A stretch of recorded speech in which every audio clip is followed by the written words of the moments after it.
In the annals of human conflict, the art of deception has often proven as decisive as any weapon.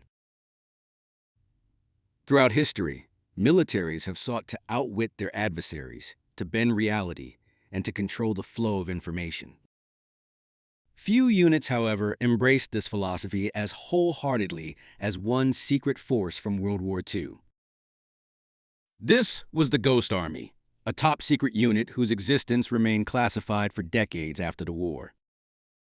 Officially designated as the 23rd Headquarters Special Troops, their mission was audacious and entirely unique. They were tasked with misleading German forces in Europe. Their goal was to create illusions of vast Allied military power where none existed, drawing enemy attention away from critical objectives. This documentary will explore their innovative tactics and the crucial contribution they made to the ultimate Allied victory. Their story is a testament to the power of ingenuity and the unsung heroes who fought with wit, not just weaponry. The period leading up to D-Day in June 1944 was one of the most strategically tense moments in modern history. The success of the Normandy landings hinged entirely on the element of surprise. The Allies desperately needed to divert German attention and forces away from the true invasion site. German commanders were aware that an invasion was imminent, but they remained uncertain of its precise location. It was in this crucible of uncertainty that the need for a truly innovative solution emerged. The Ghost Army became that ingenious solution. Their unique capabilities were perfectly suited to create the massive phantom invasion force required. This would be crucial in drawing the enemy's gaze elsewhere, buying precious time for the real invasion to establish its foothold. The 23rd Headquarters Special Troops was unlike any other unit in the Allied forces. Its ranks were filled not with hardened combat veterans, but with a remarkable collection of creative minds. Artists, actors, sound engineers, designers, and radio operators formed its core. These individuals were specifically recruited for their talents in illusion and communication. Their combined skills were essential for creating a convincing illusion of a much larger military presence. They were, in essence, an army of illusionists. Their unconventional backgrounds made them perfectly suited for a war fought not just on battlefields, but also in the minds of the enemy. They were tasked with making the Germans believe in something that simply wasn't there. At the heart of the Ghost Army's visual toolkit lay an astonishing collection of inflatable decoys. These were not mere toys, but sophisticated, full-scale replicas designed to fool enemy aerial reconnaissance and ground observers. Their repertoire included inflatable tanks, trucks, artillery, and even airplanes. The meticulous craftsmanship involved in these decoys was extraordinary. Artists painstakingly painted details to mimic the texture of metal, the wear of tires, and the glint of real equipment. Even the tracks on the inflatable tanks were designed to leave realistic impressions in soft ground. These fabric illusions were strategically deployed across the European landscape.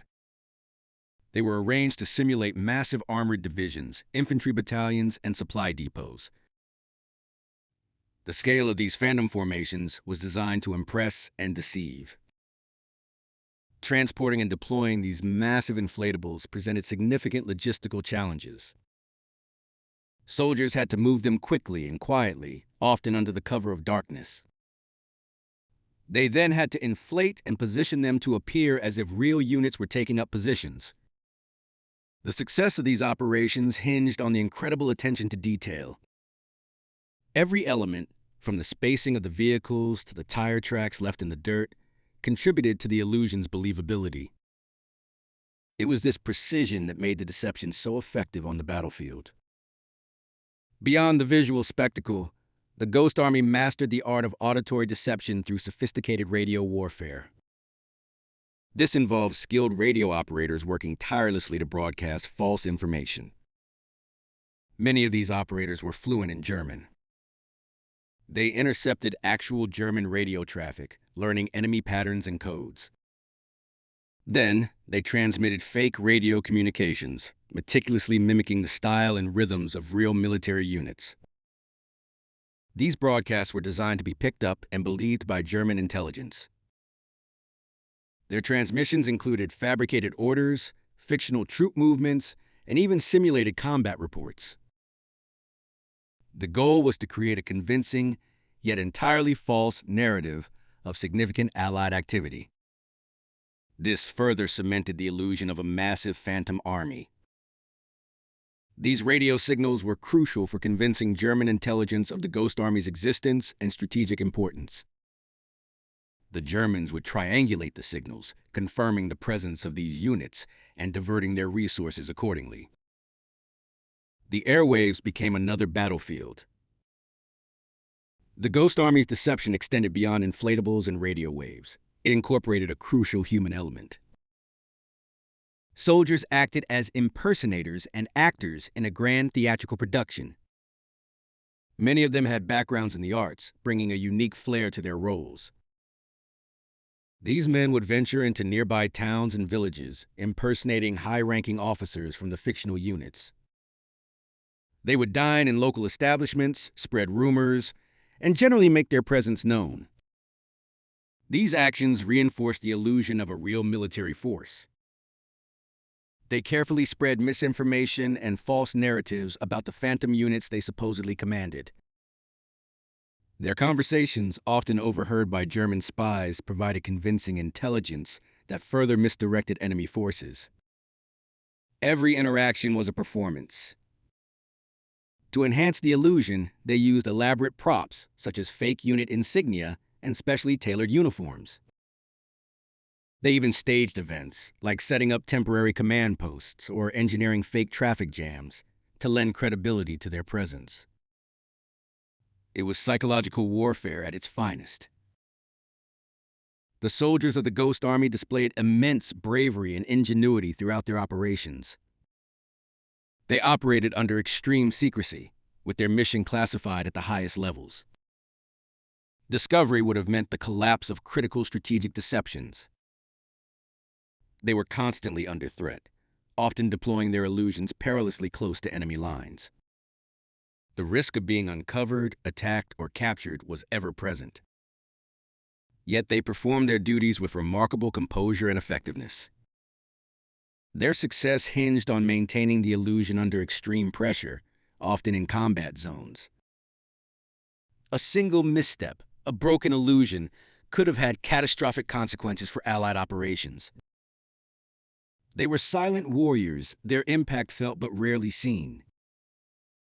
The Ghost Army played a crucial role in drawing German forces away from key Allied objectives, most notably during the critical weeks after D-Day. Their deceptions kept German divisions tied up in the wrong places, allowing real Allied units to advance. They were masters of distraction. They sowed confusion and uncertainty within enemy ranks, forcing German commanders to expend valuable reconnaissance and intelligence resources on phantom threats. This disarray directly impacted the Germans' ability to respond effectively to genuine attacks. For decades after the war, their story remained classified, a largely unsung yet vital contribution to the Allied victory. Their ingenious methods saved thousands of lives and shortened the war. Their service was a testament to unconventional warfare.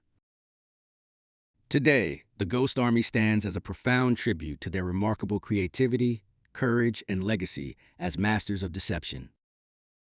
Their story reminds us that not all battles are won with bullets and bombs, but sometimes with brilliance and illusion.